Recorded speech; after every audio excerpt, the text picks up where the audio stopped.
नमस्कार दोस्तों, मैं किस्साबाज वाला लेकर आया हूँ। कलम के जादूगर मुंशी प्रेमचंद जी द्वारा रचित विख्यात उपन्यास निर्मला। तो आइए बिना देर किए शुरू करते हैं उपन्यास निर्मला खंड एक।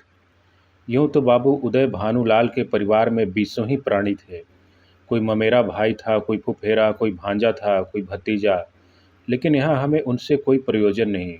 वह अच्छे वकील थे, लक्ष्मी प्रसन्न थी और कुटुंब के दरिद्र प्राणियों को आश्रय देना उनका कर्तव्य ही था।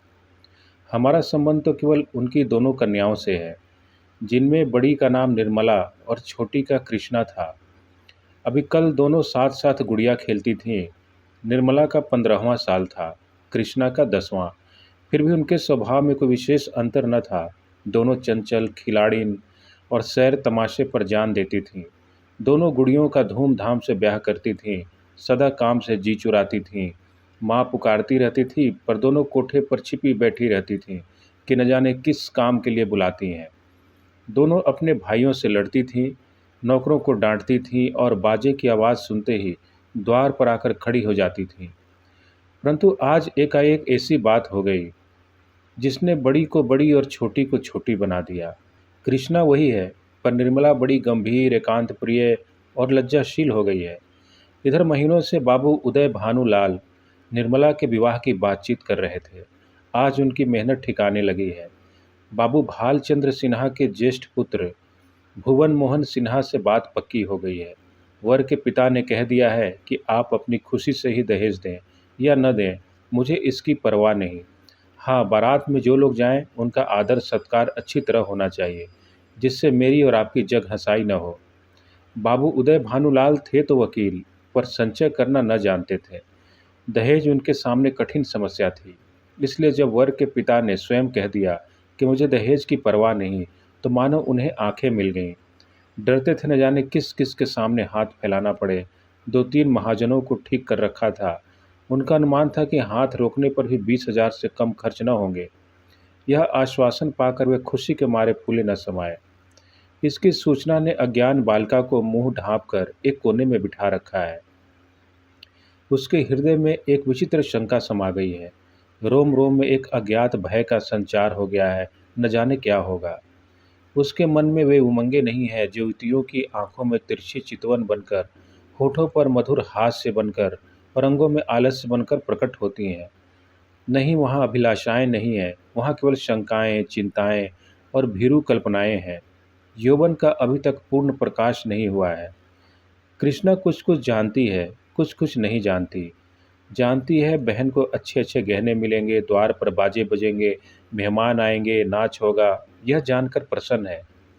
और यह भी जानती है कि बहन सबके गले मिलकर रोएगी, यहाँ से रो धोकर विदा हो जाएगी, मैं अकेली रह जाऊंगी, यह जानकर दुखी है। पर यह नहीं जानती कि यह किस लिए हो रहा है। माताजी और पिताजी क्यों बहन को इस घर से निकालने को इतने उत्सुक हो रहे हैं। बहन ने तो किसी को कुछ नहीं कहा, किसी से लड़ाई नहीं की। क्या इसी दिन एक तरह मुझे भी ये लोग निकाल देंगे? मैं भी इसी तरह कोने में बैठ कर रोऊंगी और किसी को मुझ पर दया न आएगी। इसलिए वह भयभीत भी है। संध्या का समय था। निर्मला छत पर जानकर अकेली बैठी आकाश की ओर त्रिषित नेत्रों से ताक रही थी। ऐसा मन होता था पंख होते तो वह उड़ जाती और इन सारे झंझटों से छूट जाती। इस समय बहुधा दोनों बहनें कहीं सैर करने जाया करती थीं। बग्घी खाली न होती तो बगीचे में ही टहला करती। इसलिए कृष्णा उसे खोजती फिरती थी। जब कहीं न पाया तो छत पर आई और उसे देखते ही हंसकर बोली, तुम यहाँ आकर छिपी बैठी हो और मैं तुम्हें ढूंढती फिरती हूँ। चलो, बग्घी तैयार करा आई हूँ। निर्मला ने उदासीन भाव से कहा, तू जा, मैं न जाऊँगी। कृष्णा, नहीं मेरी अच्छी दीदी, आज जरूर चलो। देखो कैसी ठंडी ठंडी हवा चल रही है। निर्मला, मेरा मन नहीं चाहता, तू चली जा। कृष्णा की आंखें डबडबा आईं, कांपती हुई आवाज़ से बोली, आज तुम क्यों नहीं चलती? मुझसे क्यों नहीं बोलती? क्यों नहीं? इधर उधर छिपी छिपे फिरती हो। मेरा जी अकेले बैठे बैठे घबराता है। तुम ना चलोगी तो मैं भी न जाऊंगी, यहीं तुम्हारे साथ बैठी रहूंगी। निर्मला, और जब मैं चली जाऊंगी तब क्या करेगी? तब किसके साथ खेलेगी और किसके साथ घूमने जाएगी, बता? कृष्णा, मैं भी तुम्हारे साथ चलूंगी, अकेले मुझसे यहाँ न रहा जाएगा। निर्मला मुस्कुराकर बोली, तुझे अम्मा न जाने देंगी। कृष्णा, तो मैं भी तुम्हें न जाने दूंगी। तुम अम्मा से कह क्यों नहीं देती कि मैं न जाऊंगी?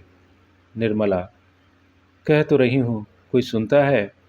कृष्णा, तो क्या यह तुम्हारा घर नहीं है? निर्मला, नहीं, मेरा घर होता तो कोई क्यों ज़बरदस्ती निकाल देता? कृष्णा, इसी तरह किसी दिन मैं भी निकाल दी जाऊंगी? निर्मला, और नहीं तो क्या, तू बैठी रहेगी? हम लड़कियां हैं, हमारा घर कहीं नहीं होता। कृष्णा, चंदर भी निकाल दिया जाएगा?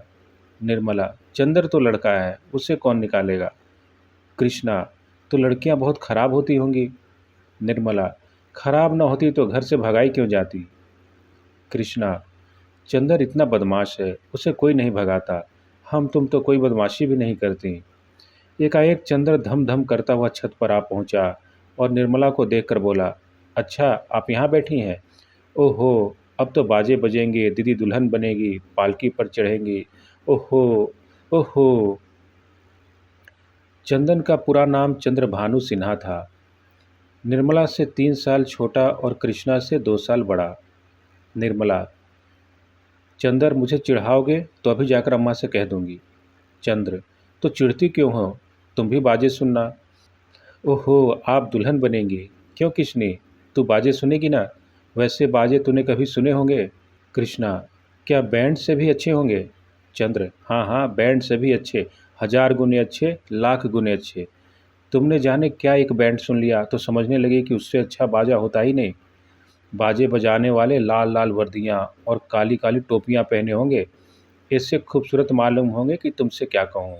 आतिशबाजियाँ भी होंगी, हवाइयाँ आसमान में उड़ जाएंगी और वहाँ तारों में लगेंगी तो लाल पीले हरे नीले तारे टूट टूट कर गिरेंगे। बड़ा मज़ा आएगा। कृष्णा, और क्या क्या होगा चंदन, बता दे मेरे भैया। चंद्र, मेरे साथ घूमने चल तो रास्ते में सारी बातें बता दूँ। ऐसे ऐसे तमाशे होंगे कि देख कर तेरी आंखें खुल जाएंगी। हवा में उड़ती हुई परियां होंगी, सचमुच परियां। कृष्णा, अच्छा चलो, लेकिन न बताओगे तो मारूंगी। चंद्रभानु और कृष्णा चले गए, पर निर्मला अकेली बैठी रह गई। कृष्णा के चले जाने से इस समय उसे बड़ा क्षोभ हुआ। कृष्णा, जिसे वह प्राणों से भी अधिक प्यार करती थी, आज इतनी निठुर हो गई, अकेली छोड़कर चली गई। बात कोई न थी, लेकिन दुखी हृदय से दुखती हुई आंख है, जिसमें हवा से भी पीड़ा होती है। निर्मला बड़ी देर तक बैठी रोती रही। भाई बहन माता पिता सभी इसी भांति मुझे भूल जाएंगे, सबकी आंखें फिर जाएंगी, फिर शायद इन्हें देखने को भी तरस जाऊं। बाग में फूल खिले हुए थे, मीठी मीठी सुगंध आ रही थी। चैत की शीतल मंद समीर चल रही थी। आकाश में तारे छिटके हुए थे। निर्मला इन्हीं शोकमय विचारों में पड़ी पड़ी सो गई और आंख लगते ही उसका मन स्वप्न देश में विचरने लगा। क्या देखती है कि सामने एक नदी लहरें मार रही हैं और वह नदी के किनारे नाव की बाट देख रही है। संध्या का समय है। अंधेरा किसी भयंकर जंतु की भांति बढ़ता चला आता है। वह घोर चिंता में पड़ी हुई है कि कैसे यह नदी पार होगी, कैसे पहुंचूंगी। रो रही है कि कहीं रात ना हो जाए, नहीं तो मैं अकेली यहाँ से कैसे जाऊंगी। एकाएक उससे एक सुंदर नौका घाट की ओर आती दिखाई देती है। वह खुशी से उछल पड़ती है। ज्यों ही नाव घाट पर आती है, वह उस पर चढ़ने के लिए बढ़ती है, लेकिन ज्यों ही नाव के पटरे पर पैर रखना चाहती है, उसका मल्लाह बोल उठता है, तेरे लिए यहाँ जगह नहीं है। वह मल्लाह की खुशामद करती है, उसके पैरों पड़ती है, रोती है, लेकिन वह यह कहे जाता है कि तेरे लिए यहाँ जगह नहीं है। एक क्षण में नाव खुल जाती है। वह चिल्ला चिल्ला कर रोने लगती है। नदी के निर्जन तट पर रात भर कैसे रहेगी, यह सोचकर वह नदी में कूदकर उस नाव को पकड़ना चाहती है कि इतने में कहीं से आवाज़ आती है, ठहरो, ठहरो, नदी गहरी है, डूब जाओगी। वह नाव तुम्हारे लिए नहीं है, मैं आता हूँ, मेरी नाव में बैठ जाओ, मैं तुम्हें उस पार पहुँचा दूंगा। वह भयभीत होकर इधर उधर देखती है कि आवाज़ कहाँ से आई। थोड़ी देर बाद एक छोटी सी डोंगी आती दिखाई देती है। उसमें न पाल है, न पतवार है, न मस्तूल। पेंदा फटा हुआ है, तख्ते टूटे हुए, नाव में पानी भरा हुआ है और एक आदमी उसमें से पानी उलीच रहा है। वह उससे कहती है, यह तो टूटी हुई है, यह कैसे पार लगाएगी? मल्लाह कहता है, तुम्हारे लिए यही भेजी गई है, आकर बैठ जाओ। वह एक क्षण सोचती है, इसमें बैठूं या न बैठूं। अंत में वह निश्चय करती है, बैठ जाऊं। यहाँ अकेली पड़े रहने से नाव में बैठ जाना फिर भी अच्छा है। किसी भयंकर जंतु के पेट में जाने से तो यही अच्छा है कि नदी में डूब जाऊं। कौन जाने नाव पार ही पहुंच जाए। यह सोचकर वह प्राणों को मुट्ठी में लिए हुए नाव पर बैठ जाती है। कुछ देर तक नाव डगमगाती हुई चलती है, लेकिन प्रति क्षण उसमें पानी भरता जाता है। वह भी मल्लाह के साथ दोनों हाथों से पानी उलीचने लगती है, यहाँ तक कि उनके हाथ थक जाते हैं, पर पानी बढ़ता ही चला जाता है। आखिर नाव चक्कर खाने लगती है। मालूम होता है अब डूबी, अब डूबी। तब वह किसी अदृश्य के सहारे के लिए दोनों हाथ फैलाती है। नाव नीचे जाती है और उसके पैर उखड़ जाते हैं। वह जोर से चिल्लाई और चिल्लाते ही उसकी आंखें खुल गई। देखा तो माता सामने खड़ी उसका कंधा पकड़कर हिला रही थी। उपन्यास निर्मला का आगे का भाग खंड 2 में। खपरेल